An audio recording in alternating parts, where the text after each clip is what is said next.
বিদ্যালয়ের ইতিমধ্যে তোমাদের পরীক্ষা সম্পন্ন হয়েছে। আজ এই ইউনিটের রেজাল্ট প্রকাশিত হয়েছে, তো রেজাল্ট নিয়ে আলোচনা করি একটু।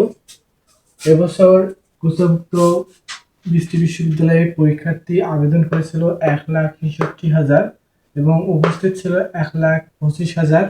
পাশ করেছে 38,088 জন এবং পাশের হার 30%। এবছর সর্বোচ্চ নম্বর পেয়েছে 87। যিনি প্রথম হয়েছে তার নাম হচ্ছে তৌকির সিদ্দিক ইস্তি। এখন আমরা যে কিছু পজিশন দেখে নেই। যে 40 মার্ক পেয়েছে তার পজিশন হচ্ছে 14,777।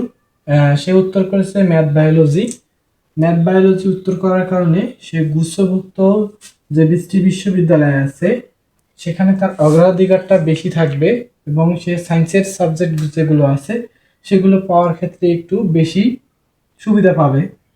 এবং যেহেতু গুচ্ছভুক্ত বৃষ্টি বিশ্ববিদ্যালয়ে এই ইউনিটের আসন সংখ্যা 8,200, তো এই আসনটি পেতে হলে তাকে অবশ্যই গুচ্ছভুক্ত যে বৃষ্টি বিশ্ববিদ্যালয় আছে প্রায় 12 থেকে 13টি ইউনিভার্সিটিতে এই পজিশন যারা আছে, অর্থাৎ তোমরা যারা এই পজিশনের মধ্যে আছো 14,777, এরকম 10,000-এর উপরে আছো, তারা 12 থেকে 14টা ইউনিভার্সিটির চয়েস দিবা।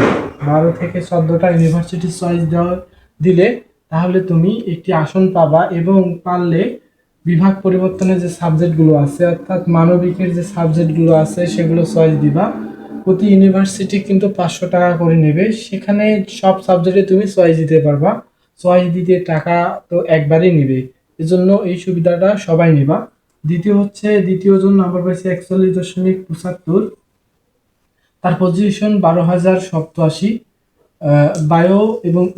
বায়োলজি এবং ইংলিশ উত্তর করেছে। তার চান্স পাওয়ার প্রবণতা এই ভাইয়ের একটু কম, কেননা তা এই ভাই করেছে হচ্ছে ম্যাথ বায়োলজিতে উত্তর, আর এ ভাই করেছে বায়োলজি ইংলিশ। তোমরা জানো যে ভালো সাবজেক্ট যেগুলো সায়েন্সের সেগুলো পেতে হলে গণিতে উত্তর করতে হবে, অর্থাৎ ম্যাথে উত্তর করতে হবে। এ ভাইয়া বিভাগ পরিবর্তনের সাবজেক্ট চয়েস দিবে এবং ডিপার্টমেন্ট যে সায়েন্সের যে সাবজেক্টগুলো আছে সেগুলো পাশাপাশি চয়েস দিবে।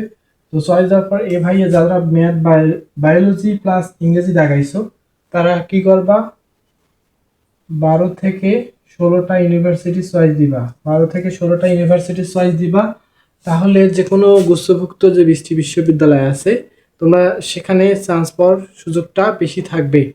আর আরেকটা কথা হচ্ছে, যারা গুচ্ছভুক্ত যে বৃষ্টি বিশ্ববিদ্যালয় পাস করেছো সাবজেক্ট চয়েস দ্বারা কম দিবা, যাদের দূরে পজিশন তাদের কিন্তু চান্স পাওয়ার সুযোগটা কমে যায়।